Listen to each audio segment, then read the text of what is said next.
How can you comfort them? Somebody just lost a loved one. Their father passed away. Maybe they haven't seen their father for a long time and now they're feeling guilty about the fact that he passed away and they didn't do anything about it. Maybe divorce. What happens to couples after divorce? But let me ask you, because this is a very serious issue in all of the Muslim world. How are marriages here in the community and divorces?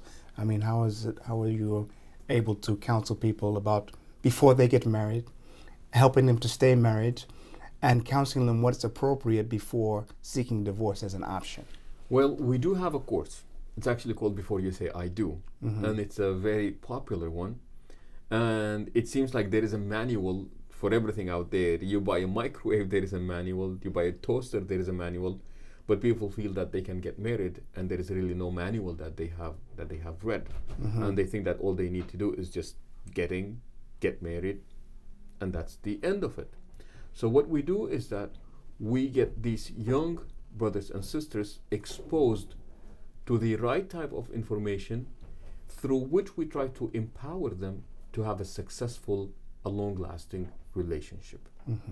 So that's what we try. That's what we try to do. Right, right.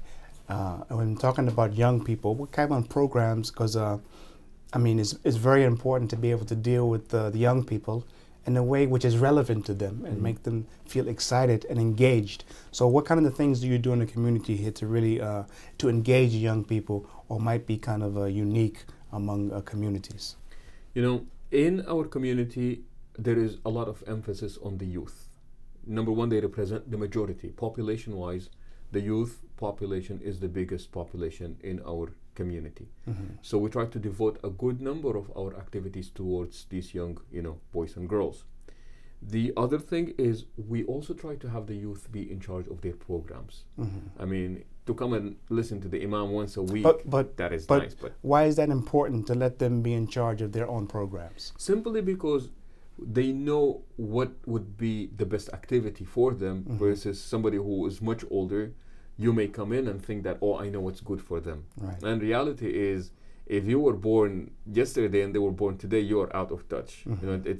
The generation gap is just there. Right? It doesn't even have to do with you being an immigrant or a native. It's just that things are changing so rapidly. Even language is changing. Words, gain new meaning. They lose their original meaning. And sometimes to keep up with the youth culture is very difficult.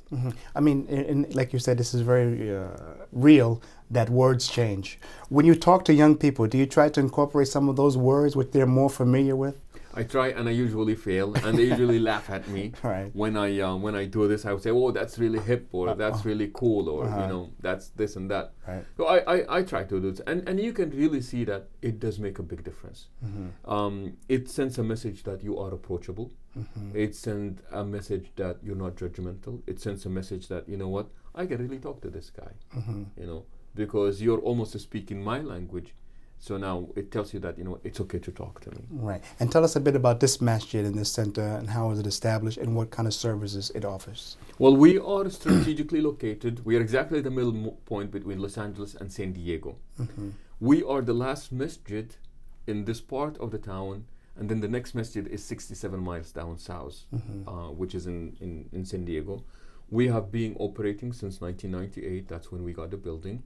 And like all other masajid, we really do not have concrete number as to how many people are in our mosque. But what is the makeup of the people who come to this mosque? A majority, like I said, are natives of this place. These are second Muslim generations, third Muslim generations, with the immigrants also coming from the Middle East and the subcontinent. Right. In our masjid, most of the people are professionals, if not all. They're either professionals or they are students. In this part of town, there is a lot of emphasis on education. So all the kids are, mashallah, very well educated. So are the parents.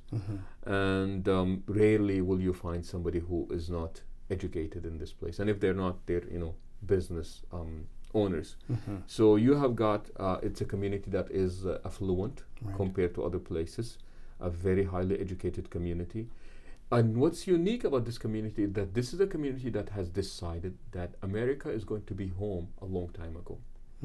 There is a mentality among immigrants sometimes is that they come in and we will be here for some time, and then we're going to go back home. And the people who are in this area are people who decided that this is home a long time ago. And that has reflected in the type of jobs that people have. It has reflected in the type of activities that the people have. It just reflects on everything. So that is it. And of course, we have the traditional services, you know, the daily prayers. We have got the classes that we have. We have the counseling services that we offer. We do marriages, divorces, and, you know, we help in all the, for a lack of a better word, pastoral services that a masjid would be offering, in addition to the outreach activities and also activities, social activities to bring in the community. Do you also have a school here? We do have a school. It's pre-K, kindergarten to 3rd grade, and we try to grow one grade a year. What's the importance of people who are able to try to establish Islamic schools for Muslim children? You know, they say that when immigrants come in, there is a phase for every period of time that they come in here for. So initially people care about having a masjid, but soon enough people find out that it's nice to have the masjid, we like our masjid, but the masjid is not fulfilling the need for our children. So we need to have a school for our children. In the school they expect to create an Islamic environment for the upbringing of the kids, simply because of all the types of influences that are out there. They expect the kids to grow with an Islamic knowledge, Islamic manners, Islamic identity, you know, bring in good citizens who are proud of being Muslims, who see themselves as fit to contribute to the betterment of their society where they are living, and you know, teaching them Arabic, being able to recite the Quran. So these are the expectations of the people when they come in, and this is why we would want to have Islamic schools in our area. As an American citizens, we are Muslim American citizens. Are the members of this masjid involved in the community? I mean, being not assimilated, but participate in the things which affect everybody in this community. And you know, this is what we try to emphasize in our community here. Just to give you an example, recently, actually this last weekend, we just had AIDS walk in Orange County, which is, you know, a process by which people bring awareness about HIV/AIDS. Right. It's also an opportunity to raise money for people who are suffering from HIV/AIDS. Reach out to them, let them know that the rest of the community cares about you. The community is not being judgmental about you. Right. We also participated in building a house for a poor family down in Mexico, and that was an interfaith activity. A Jewish synagogue, a Christian church, and a Muslim mosque. Members went down to Mexico. They built a house, you know, from scratch to a Mexican family. We have had Habitat for Humanity. Every now and then they would dedicate a house to a family that's not doing very well, and our community would be part of this. So the community is really involved. We don't only get involved in matters that are important only to the Muslim community, but rather we really want to be there, so long that, you know, we're benefiting humanity. That's where we want to be seen. Imam, I'm quite certain you're active in the dawah work and outreach work to explain Islam to people. So when you go out to people, when people invite you to come and speak about Islam, I mean, what are some of the points you like to always make sure you cover before moving on to anything else? To many people, in most cases, I am the very first Muslim that they are meeting face to face, and they're actually talking to about Islam. But do you think before they meet you, they may have some apprehension or not fear, but just nervousness about just not knowing anything about Islam and Muslims? And I would say that they're deeply concerned about what I represent or what I might potentially be representing. Because if the information that you have about Islam is what you see in the media, then that information is not very good. So people are deeply concerned when they meet me initially. And that is why the first thing that you do, or at least in my case that has worked for me, is you try to break down the ice and you immediately address their issues.